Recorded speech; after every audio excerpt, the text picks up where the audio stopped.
Mom and Pappy here. We're back at the Lower Susquehanna River Keepers to follow up on those water bacteria samples that we took yesterday.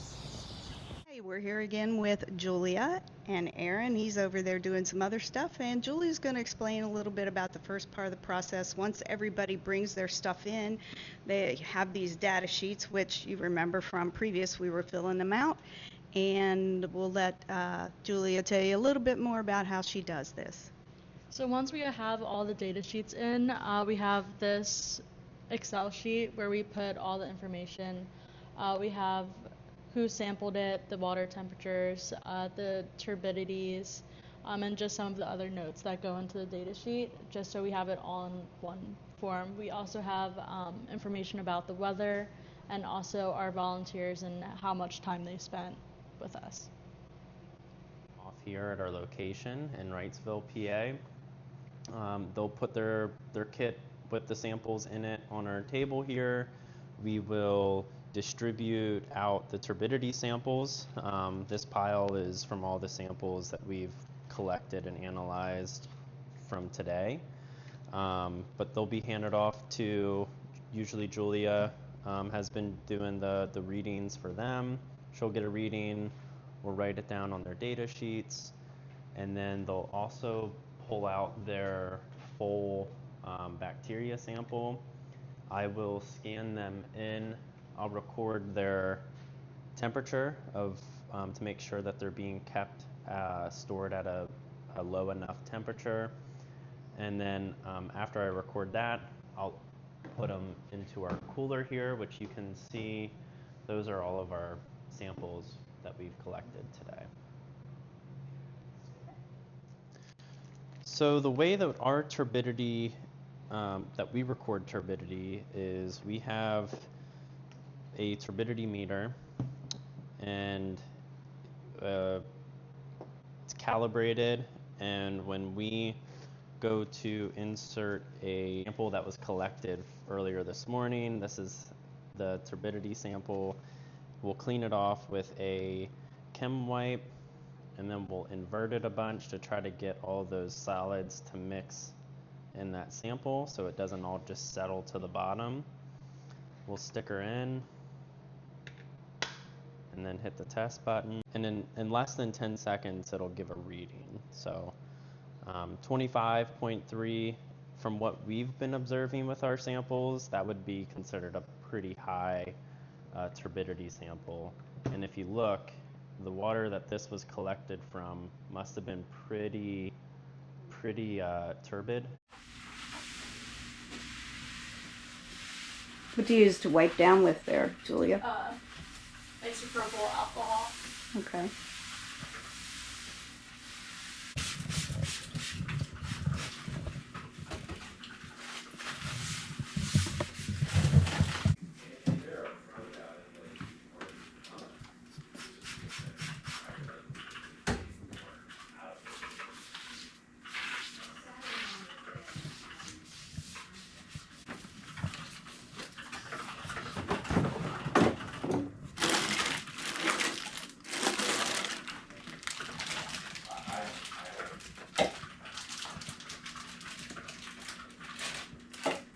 When you set these out, do they have to reach a certain temperature before you can test, or? We just like to bring it down to like room temperature. Okay. Or like cooler or warmer than it is in They're ice. cool. We can allow it for like a little bit of time for them to warm up a little bit without the results being conflicted. And it's easier for the reagent to get go into solution at a warmer temperature. Once you've allowed them to heat up for approximately, 15 minutes, then you wrap them. What we want to process is 100 milliliters of a sample, and these containers you can fill a little over. I prefer it just to make sure that we get enough sample in the bottles. But right before we process them, we'll bring the water line down. So we'll invert it to mix everything into it, and then we'll dump some out.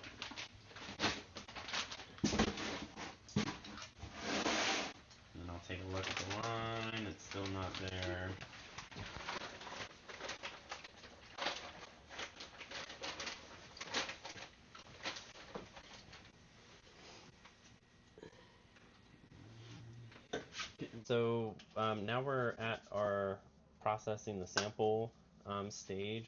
We utilize the Collard 18 method, which is produced by IDEX Industries. And we will essentially, there's a reagent in here. There's two different types of reagents. That one will tell us if there's coliforms, which coliforms is the family that E. coli belongs to, and then the other one will highlight all the E. coli that is in the sample. It's a substrate test, and it'll after we mix in the sample and have it go into solution, we'll then incubate it for 18 hours, 18 to 22 hours, and then next day, tomorrow, we'll come back and then gather the results.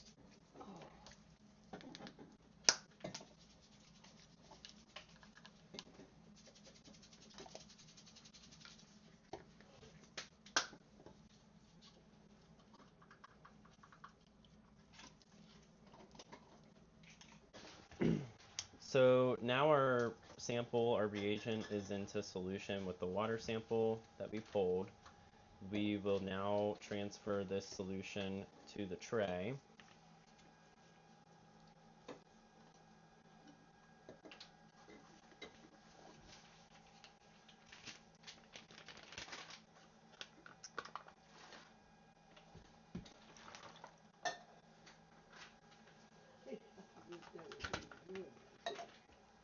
Our sample in the tray, and we'll put the tray in our insert, put it in our tray loader, and then now it's being sealed.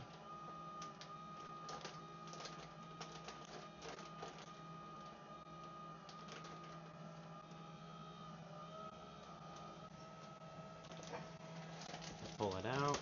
Now it's sealed, so nothing's coming through. And if you look, as it's sealed, it displaced all of the solution throughout the tray. The next day. Good afternoon, Mom and Pappy here. Hey. We're back at the Lower Susquehanna River Keepers for the test results of yesterday's water samples. And Aaron's going to come in and show us how it's done. So the first thing is I'm going to check the time. It's 12:05, which will be the time that I'll mark down that we take the samples out. And this is us taking the samples out now.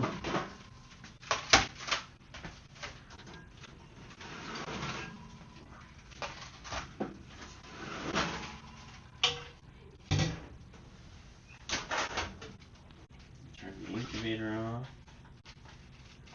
And now, for the most part, all of our samples are going to appear to look like this. So we have 29 samples plus a control that we just run with the reagent and distilled water.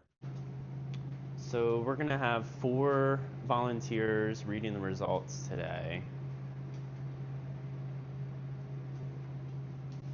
The way that they're going to be reading these results is that reagent packet that we use to mix into the solution of each sample, it has 2 different substrates. A substrate is a molecule that binds to specific enzymes. One substrate will bind to the coliform of that the E. coli belongs to. So that's what this yellow is being produced. It's a reaction caused by that substrate reaction, and it's producing the yellow. So that tells us that all the wells, well, some of them down here aren't glowing yellow, so we won't mark those. But the ones that are yellow, we'll mark with Sharpies, and that tells us that there's a coliform in there.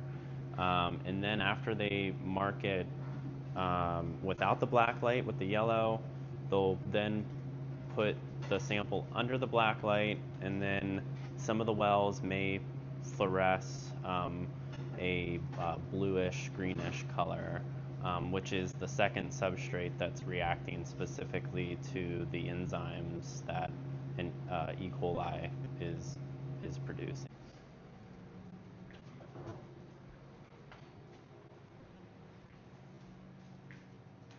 This one is from the river, so it's a bigger body of water, more dilution is going on. We haven't had a whole lot of rainfall, which is probably why this sample is going to score low for a result.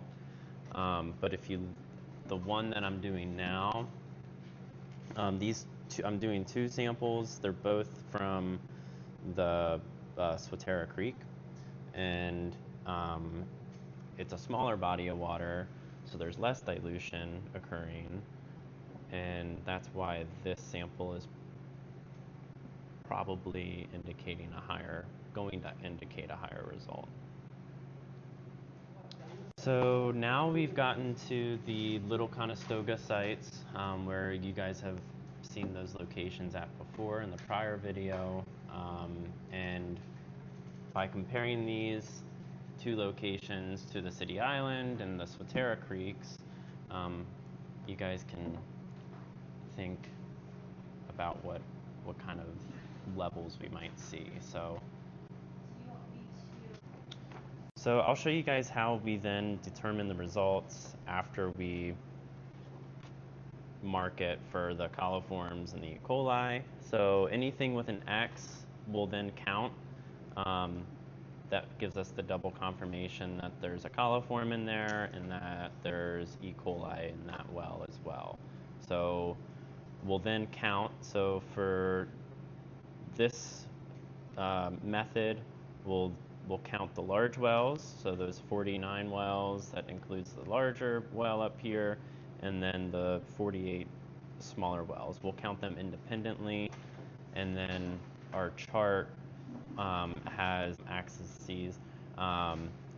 There's large wells, determine whatever the number is we get from that, we'll find the number, and then for the small wells, we'll find the number that we get from counting as well. And where these two numbers cross on this table, we'll then be able to determine which MPN value. For the Landis Mill Bridge location, now we'll triple check these amongst ourselves, but the first rating that I came up with was a MPN value of 866.4. So it's more than double the failing MPN value that is recommended for safe swimming. The Marietta Avenue, which is a little bit further south of the Mill Bridge location, it scored a MPN value of 307.6. So I'll hopefully have our graphics ready on our website and email and Facebook and Instagram by about 4 p.m. today. You can find those graphics on our Facebook, our Instagram. They'll be on the Swim Guide app, which is an app that you can download on your mobile phone. You just go to your store on your phone, Swim Guide, and then we'll also post all these graphics on our website. The website, you can just either do a Google search for Lower Susquehanna Riverkeeper Bacteria Monitoring Program, or go specifically to our volunteer page under bacteria monitoring at lowsusriverkeeper.org. And here's the real boss, Salem. And we are in the office of the Lower Susquehanna River Keepers, and they have merchandise you can purchase for sale. Pretty cool stuff. If you're ever down around, stop in. Lots of t-shirts. Don't forget, if you enjoyed this video, please like and subscribe. Thank you.